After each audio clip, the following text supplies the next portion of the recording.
For the past couple of months, I've had a bunch of TF2 video ideas I've really wanted to make. And this video that is finally coming out is not one of them. It's not one that I wanted to put out. It's not one that I've actually even scripted. I'm gonna be honest, this is gonna be kind of a lot more like a rant. You got a taste of it in the last video I posted, which was trying to play during Halloween. Chip. Bro, it was like a 2-centimeter hole there. How are they even that accurate? Like, it's an aimbot. I get it, but far out, bro. I'm gonna be honest, that was not the Halloween video I wanted to make either. We had this great new spy emote where he jumps inside a coffin. And I was not the first one to think of it, but I saw some great clips of people using it to hide, jump out behind enemies, and then stab them in the back. It's dumb, it's memey, it's exactly the kind of thing I wanted to do. But for those of you who have seen that video, you would know that didn't go to plan. The first lobby I joined, it was a full team of hackers versus another full team, myself excluded, of hackers. These aren't your standard loser, gamer, 12-year-old idiot who literally just wants to feel cool for once in their life, who is using hacks to beat other players. These are bots. Robots being run in multiple instances off one computer whose sole goal is to ruin TF2 for as many people as possible. They join every lobby they can. They spam every chat and every voice chat. They vote kick people all the time. And long story short, they just make the game flat unplayable. Now, you might be thinking, oh, well, you know, unlucky lobby queue again. Unfortunately, I don't know how it is in other areas of the world. In Australia, this is TF2 right now. Unless you can find one of the very, very, very rare community servers. Shout out to Uncle Dane, because they are probably the only functional ones that are left existing in the entirety of Australia. Unless you can find one of them, every single pub server, I would say 80 to 90% of the time, sometimes it depends on the time of day, all these. Sometimes you find a lobby that doesn't have them, and they join midway through, and the game just is ruined regardless. Now, me and El Maxo tried to make the best of it during that Halloween video, and honestly, it's always a little bit of fun to eliminate hackers every now and again. And during Halloween, they were really only in those maps, and we had a good time with it. But honestly, it kind of put a bit of a sour mood on just all my feelings around TF2, which sucked because I finally felt like I was actually really excited to make content for the game. But a few months later, about a week ago, I decided I was keen to give it another go. So I jumped back in, and unfortunately, again, first lobby I queued into, it is a full team of hackers versus a full team of hackers. All they're doing is walking out of spawn, headshotting each other, standing on the card, and either the game generally ends with either a stalemate or they end up winning. So I sat there for a bit just watching these guys, and eventually I noticed it actually wasn't just me. There was one other guy. And as I got headshot again for the 50th time, I respawned and we're both just looking at each other in spawn. I mean, as you can see, it was just sad. And honestly, that's how I feel about TF2 right now. I feel sad. But there's one thing I don't feel just sad about, and that's kind of why this is going to be a bit of an unscripted, ranty video. I don't feel sad about the Valve aspect of this situation. I feel angry. For anyone who doesn't know, Valve are the creators of TF2, and they are, well, more accurately were, probably some of the greatest game developers of all time.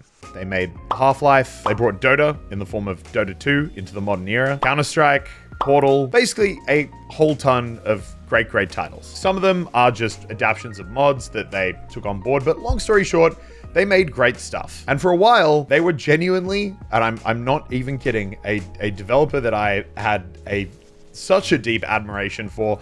I literally remembered going and reading their like onboarding workplace document, which was a flat workplace structure. Now, what that means is, while technically the leaders are kind of people that you might have to report to at times, generally speaking, you get to work on whatever project you want. You don't have bosses of different divisions as much as you do in other companies. And while that might have changed slightly these days, I can't imagine it has much, because that, in a lot of times, explains a lot of what's going wrong. But there's one big reason that this kind of goes beyond just, another developer that kind of, lost what they had, to something that actually is quite aggravating for me. The other week, there was another creator who is making what I'm sure is going to be an incredible video on TF2, OverWatch, and I believe the transition between the two games, the feelings of the communities between the two games, and he sent me a great list of questions that he wanted me to answer. And honestly, a lot of those questions are kind of the reason that I'm making this video, because they really got me thinking. One of them, which I remember probably the most vividly, was if I had a preference between the two games. TF2 versus Overwatch, which one is better? And I remember my reply was, you really can't even compete there. Now, a lot of you probably know I started as a TF2 player, and I played the game for a long time. Thousands of hours. And for a period of 4 years or so, I made hundreds of videos. TF2 was literally my life. And then at a certain point when Overwatch came out, I ended up spending 2 to 3 years making Overwatch content, which I had an absolute blast with. There's a reason these games can't be compared, which is after 500, maybe 1,000 hours of Overwatch, you really felt like you hit a wall. The only way you could really feel progression, improvement, was playing ranked, moving up the ladder, and generally having that improvement shown to you in a big, blinding rank on the screen. TF2 is not that. TF2 is special. TF2 is unique. TF2 is something that I don't even know if we're ever going to see again in the shooter genre. That's not to say other games can't beat it. That's not to say other games won't be more popular. But TF2 has the unique ability to have the depth that it does for every single class. A depth to the point that even if you're banning 20,000 hours in this game, you will never reach and explore the depth of every single class. Now, I experienced that early on with rocket jumping. Rocket jumping was what got me into the game as a whole. And rocket jumping is probably one of the greatest ways to experience that feeling of never-ending learning. A lot of games out there, you learn the class, you learn the weapons, you learn the abilities, and from that point on, your improvement is largely micro aim training or slight strategic repositioning or just that kind of instinct in how to play the game. Now, there's nothing wrong with that, but what makes TF2 so incredible, so unique, is that with rocket jumping, you spend 50 hours doing that, and you are scratching the surface. You might make an increment from 0 to 10% of your way to becoming a total master. The best part is that next 50 hours, you will improve just as much. You'll go from 10 to 20, the next 50, 20 to 30, and you might hit a cap eventually where you start to come really close to being a master, and even then you can't hit it. The point being that the depth that so many of the classes and just the game as a whole has is unfathomable. And I don't even really need to justify that point. You can literally take a look at this community, the TF2 community, which has so many people who still love this game. And unlike so many other games out there that require weekly updates and addition of new items and constant new content, the TF2 players stay. And they stay because, shockingly, and as awesome as it is, we don't need updates as much as so many other games out there. We don't run out of things to learn and things to do and ways to play the game. There are just so many. And that is awesome. And for me personally, I've played a ton of games with infinite depth. I've spent thousands of hours in Dota. I've dipped my toes in Counter-Strike and Valorant and Overwatch and Fortnite and a million other games. And they do have depth, but you need to be a TF2 player, I guess, to understand the point I'm trying to make. It's just not the same. And that is another part of where this anger comes from, which is that this game is special. TF2 is a once in, I don't even know if I could say a lifetime or a decade. Like, I don't know if I will ever see a game like this again. And right now, it is being absolutely disrespected. I know that sounds like a dumb word, but disrespected by Valve. Now, obviously, we can't expect developers to owe an infinite loyalty to the games that they make. At the end of the day, games do have a lifetime, and developers have financial realities where it might come to a point for them where they can't keep updating the game. They've got other projects to work on, whatever it might be. And honestly, while I don't think that would be a fair thing to apply to TF2, even if it were, it actually isn't the case, again, of what's annoying me here. Because the next question in this little quiz, this Q&A that I got from that creator making the TF2 Overwatch video, was about updates, and it was my thoughts on the more recent ones. And honestly, I barely commented on them. I spent most of my time talking about the Pyro update back in the day. A lot of these OG updates that showed so much care, dedication, and creativity from the developers that showed an actual investment in the community. I remember there were weeks there where people were combining hash codes from different items like bananas and diaries, and then combining them to create an image. And then we knew that those items were going to change during the update, and you saw the entire economy trying to figure out what the hell was going on. And if you weren't a part of TF2 during that time, I'm not even going to try and go into that, because it was a moment. It was unique. And that is full credit to Valve for creating something that unique, that special. The update wasn't even necessarily as much about the awesome animation we got from it, or the crazy new items, or the new maps, or Pyrovision. It was that, and it was so much more. It was a genuine investment in the community. Let's look at updates today. And I honestly am gonna kind of avoid the Jungle Inferno update, not because I think it's necessarily an exception to this rule, but I just kind of wasn't engaged enough with it to really make a big enough comment. And honestly, the fact I have to clarify that I might not go in depth on a recent update that was actually 6 years ago. You know what? 6 years ago, I'm not even thinking about it. But to return to the main point, updates these days, they've got new maps and crates. That's pretty much it. A key thing is, I don't believe, and I'm happy to be corrected, that any new map is actually made by Valve. They're all community produced. That's not to say community maps are any less good. In fact, a lot of the time, they're probably just as good, if not better. But it all goes back to this big main point.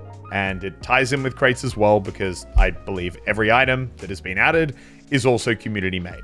And again, they are a lot of the time fantastic cosmetics, and it is great to see those artists being able to make money from their craft. But the big thing is that there is next to no effort from Valve in any of these. In every single one of these updates, they very clearly show they have no interest in maintaining the game or adding to the game, or really show any kind of love to the community in a meaningful way that would actually come at a work cost to them. They get a bunch of community created items, community created maps, throw in a patch, and push it live. But what they do is continue to make the vast majority of the money that is spent on the game in each and every one of these patches. 90% of the money, I believe, in fact.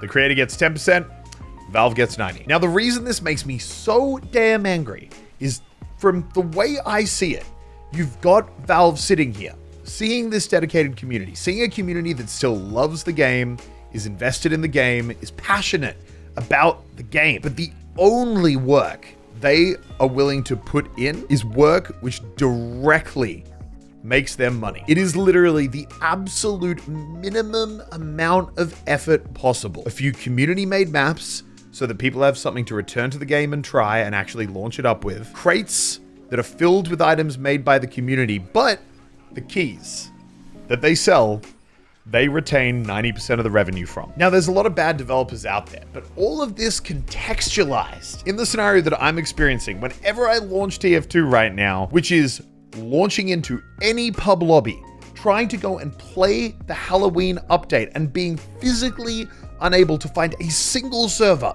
that isn't filled with aimbot, bot, sniper hackers on each side. The fact that they are then monetizing that game, that experience, because of the nostalgia and the love and the passion of the community is just disgusting to me. To launch a Halloween update, put maps in the game, and know that anyone, at least where I live, is going to launch up, potentially buy crates because they love TF2, but then actually not be able to play any other aspect of the update at all, and for them to be okay with that is just ridiculous. I actually genuinely love developers making money from their games. For the companies that do it right, Fortnite, Apex Legends, a lot of the time battle passes are, and I know this is controversial because a lot of people don't like them, in my eyes, a thing that I am so happy to support. Because if I love the game, I want the developers to do well from the game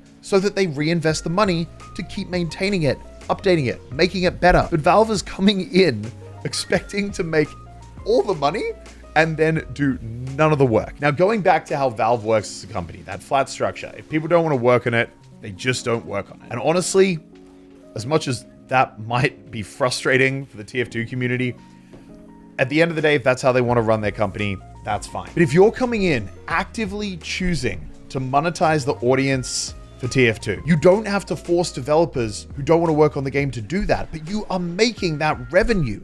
And there is no shortage of not only people who love playing the game, but people who are passionate about its development. You've got community members out there making maps, cosmetics, literal anti-cheat to try and combat this problem. And they're putting it up there for free. So again, where my brain goes that just takes it to another step of anger and frustration is if you don't have people working at the company right now who are interested in fixing the problem that exists, use a fraction of that crate money and hire them.